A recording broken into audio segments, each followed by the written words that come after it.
Performance bonus கிடைக்கும்.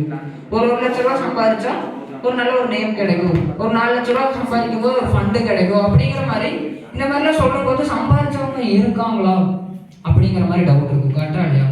அப்போ அந்த மாதிரி வந்து பார்த்தீங்கன்னா இன்னைக்கு நெட்வொர்க் மார்க்கெட்டிங் இண்டஸ்ட்ரியில ஒரு லேக்ஸ்ல இன்கம் பண்ண ஒரு பர்சன் தான் நான் இந்த இடத்துக்கு இன்ட்ரோ பண்ண போறேன். அப்போ அவரோட நேட்டிவ் பிளேஸ்லாம் வந்து பார்த்தீங்கன்னா கோயம்புத்தூர் வந்து சாய்பாபா காலனியில தான் அவரோட வீடெல்லாம் இருக்கு.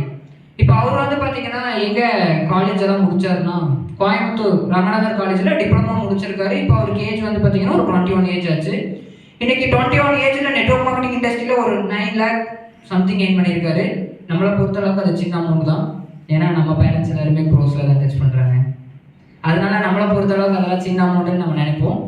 சரி, நல்லா யோசிச்சு பாருங்க. இன்னைக்கு ஒரு 21 வயசுல முதல்ல வந்து பார்த்தீங்கன்னா நெட்வொர்க் மார்க்கெட்டிங்கில் அதாவது தன்னோட லீடர்ஸோட சப்போர்ட் மூலமாக அந்த ஆர்கனைசேஷனோட சப்போர்ட் மூலமாக என்ன பண்ணியாச்சுன்னா இன்னைக்கு ஒரு 9 lakh ரூபி ஏன் பண்ணியாச்சு. கரெக்டாக இல்லையா? 9 lakh தாண்டி இன்னைக்கு வந்து பார்த்தீங்கன்னா அவரோட ஓன் மணியில் ஒரு டியோ ஸ்கூட்டி, இன்னைக்கு டியோ வந்து வெளியே போய் மார்க்கெட்டில் கேட்டால் எவ்வளோ இருக்கும்? மினிமம் 1 lakh வரும். கரெக்டாக இல்லையா? இன்னைக்கு அந்த 1 lakh ஒருத்துள்ள ஒரு டியோ ஸ்கூட்டியை என்ன பண்ணியிருக்காரு? அவரோட ஓன் மணியில் பர்ச்சேஸ் பண்ணியிருக்காரு. ப்ளஸ் அதையும் தாண்டி இன்னைக்கு ட்ரெண்டில் வந்து பார்த்தீங்கன்னா நிறைய பேர்த்து கையில் அந்த ஐஃபோன் சிம்பிள் இருக்கும். கரெக்டாக இல்லையா? அதாவது பவுச்சில் ஒட்டிட்டு இருப்பானுங்க. ஆனால் நம்மளால் என்ன பண்ணியாச்சுன்னா லான்ச் பண்ண ஒரு 1 or 2 monthலேயே வந்து iPhone 15 Pro Max வந்து பர்ச்சேஸ் பண்ணியாச்சு. அதோட ரேட்டே வந்து பார்த்தீங்கன்னா ஒரு பைக்கோட ரேட் இருக்கும். கரெக்டாக இல்லையா?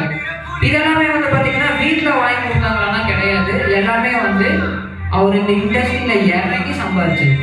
அப்புறம் அந்த மாதிரி ஒரு கிரேட் பர்சனாலிட்டியை தான் இன்ட்ரோ பண்ண போகிறேன். அவர் வந்து பார்த்தீங்கன்னா இன்னைக்கு தமிழ்நாட்டில் பாதி டிஸ்ட்ரிக்டில் டீம் வச்சிருக்க ஒரு பர்சன் தான். அதாவது இன்னைக்கு வந்து பார்த்தீங்கன்னா கோயம்புத்தூர்லேயே அவருக்கு டீம் இருக்கு. அதாவது டிஸ்ட்ரிக்ட்ல டீமை சொல்றதுக்கு பதிலாக காலேஜஸ்ல சொல்லலாம். இன்னைக்கு காலேஜ் வைஸாக எடுக்கும்போது பார்த்தீங்கன்னா தமிழ்நாட்டில் பாதி காலேஜில் அவர் கண்ட்ரோலில் டீம்ஸ் எல்லாம் நிறையா இருக்கு. ப்ளஸ் அதையும் தாண்டி இன்னைக்கு நிறையா மந்த்லி பர்ஃபார்மன்ஸ் போனஸ்ன்னு சொல்லியிருப்பாங்க. கரெக்டாக இல்லையா? அந்த ரேங்க் அச்சீவ் பண்ண வச்சு நிறைய யங்ஸ்டர்ஸை சம்பாதிக்க வச்சுட்டு இருக்க ஒரு கிரேட் லீடரை தான் நான் இன்ட்ரோ பண்ண போகிறேன். ஐ லைக் டு இன்வைட் ஒட்டந்தச்சு ruler, Coimbatore ruler, upcoming Tamil Nadu